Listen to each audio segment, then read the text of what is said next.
All right, Nobody Greater Podcast. Chris back here again with another video for you guys. I told you guys I was going to keep the content coming. Just make sure you comment, make sure you hit the like button, and most importantly, make sure you subscribe to the channel. Like I said, the content is going to ramp up now that the season is getting underway.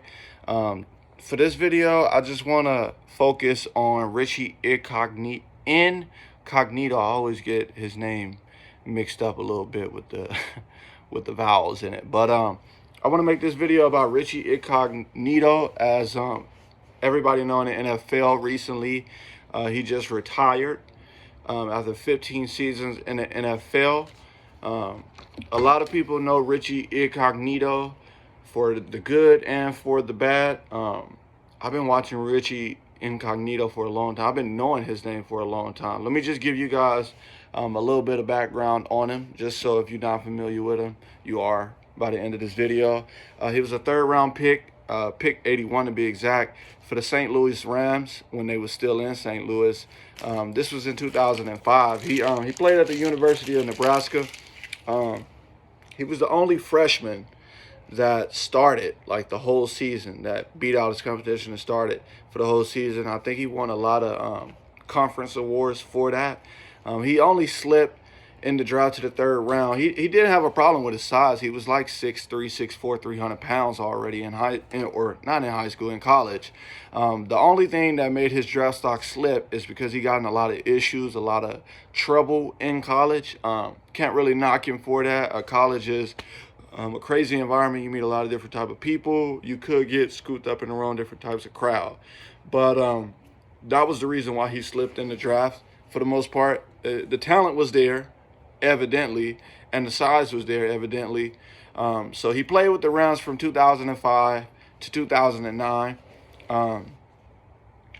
Fun fact about that, he didn't play his rookie year. He he was supposed to play and be productive, but after like the third game his rookie year, they put him on the non-football injury list, and he just didn't play the whole season in 2005. But in 2006, he started all 16 games. It was at 3 different positions, which, as you guys can imagine, as an offensive lineman, yeah, you're supposed to know how to do every position, but that can be difficult, switching from position to position and not, getting a solid ground throughout the year. So as you can see, they move him around a lot. But a cool thing with that is that year he blocked for a 4,000 passing, or he blocked for a 4,000 yard passer, a 1,500 yard rusher, and 2 1,000 yard receivers. So a highly, highly, highly efficient offense. That's actually one of 4 offenses in NFL history to do that. So bravo to that, Richie. I don't think a lot of people give you enough credit for that. I don't think a lot of people give anybody else on the offensive line from 2006 enough credit for that. In 2007, he missed his first 4 games. He played the next 4, and then he was out the season for a knee injury for 2007. Then 2008, he started 15 games. He was a part of an offensive line that averaged 45 sacks. So even though that was at the bottom 10 of teams as far as worst sacks allowed, that was the least amount of sacks that the Rams had allowed since 2003, since 2 years before he had even gotten there. So even though it was a lot of sacks, it was the least amount of sacks that they had allowed since 2003. So even though that ain't good, you can also take a little, or even though that's very bad, you can also take a lot of good from that situation with that.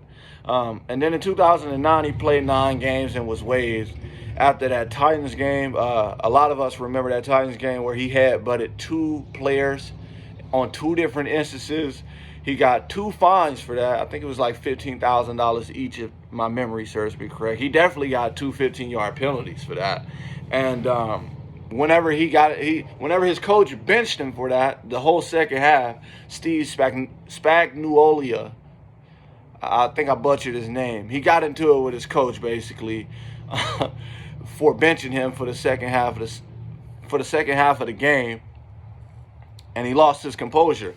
But he had already had a track record of doing that throughout his time with the Rams. That wasn't the first instance where he was penalized or he had lost his composure or he couldn't get his act together with that, right? And the evidence shows that from 2005 to 2009, him by himself, not including no other offensive line players he played with, he had 38 penalties, right?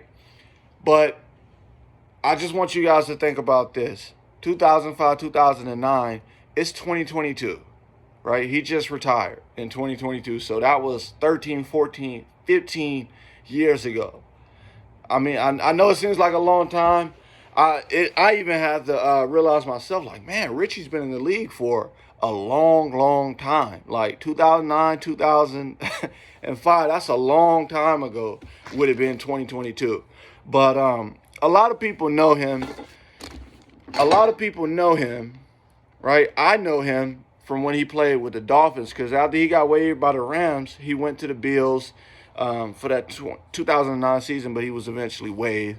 But he ended up signing with the Dolphins in 2010 when he was 27. So as you can see, when you're 27, 30, you're already starting to mature. You're already starting to grow. I got something in my eye. You're starting to mature and you're starting to grow as an NFL player within the NFL. And that year in 2012, his second to last year with the Dolphins, I felt like he was starting to catch his groove.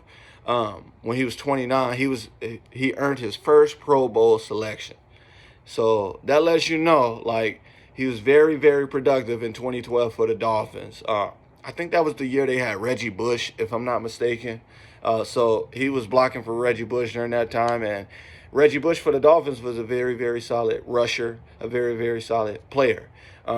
But what a lot of us remember his stint with the Dolphins for is whenever he was allegedly, I'm not going to put that stigma on him because even to this day, he has denied that he bullied and he was being racist. But I know a lot of you guys remember on SportsCenter when the story broke that he had been bullying and racially messaging his teammate at the time, Jonathan Martin.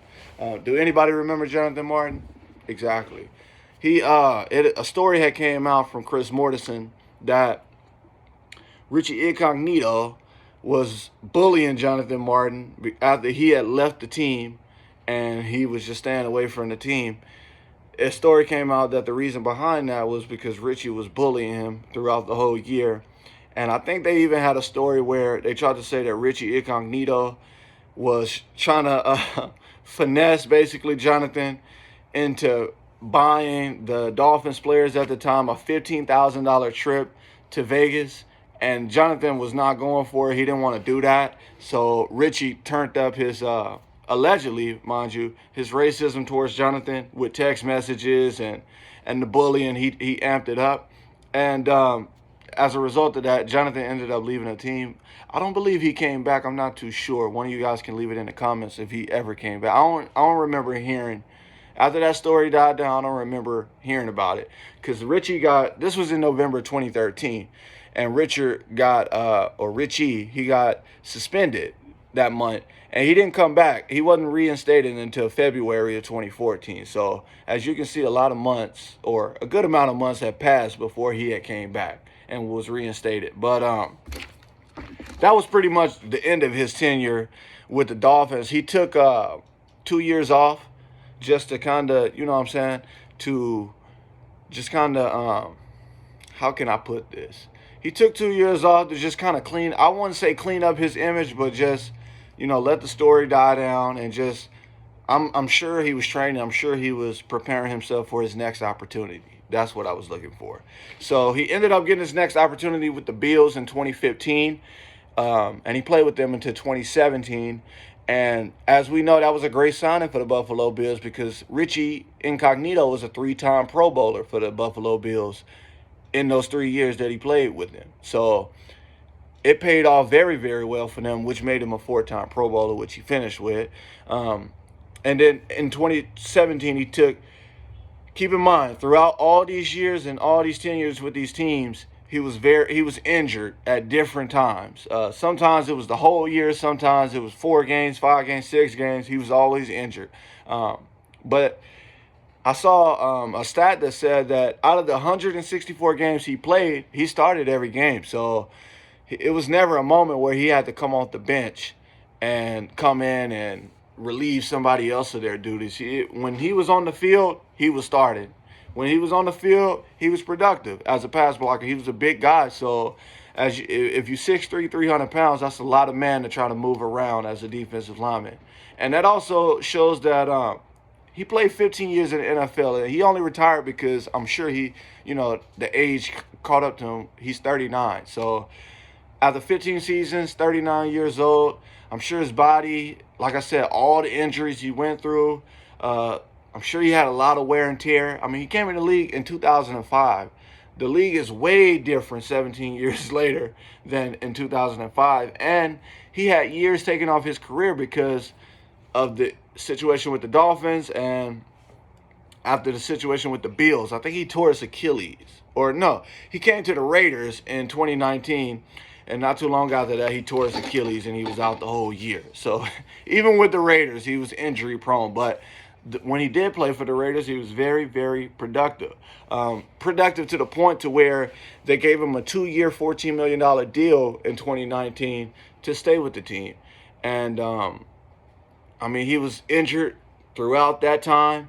He was pretty much injured up until the point to where his career ended. And like I said, I feel like aside from the injuries, aside from the penalties, the stigma around him as a football player, if we're not looking at that, if we're just looking at in between the lines on the football field, Richie Incognito was a very, very solid, I'm not going to say very, very good, a very, very solid NFL offensive lineman. He could play any position along the offensive lineman. He could switch. And I feel like he was just cursed in the beginning of his career with a snake-bitten franchise like the St. Louis Rams at the time. But, yeah, that's pretty much the career of Richie Incognito. I'm leaving a lot out in between that just because, like I said, he was injured through various times of his career. So a lot of that time he missed because he was rehabbing.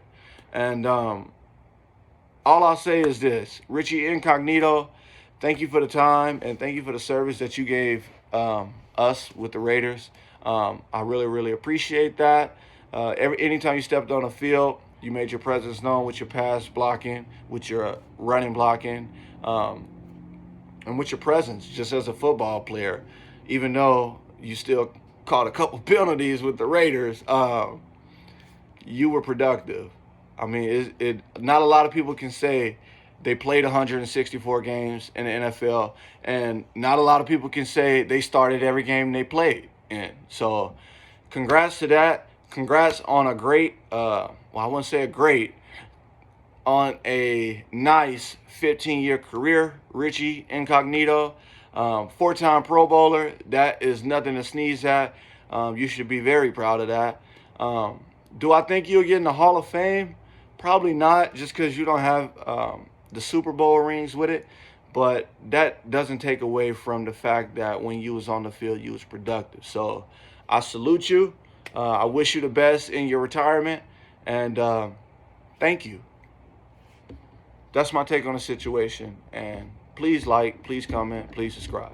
Thank you again, Richie Incognito.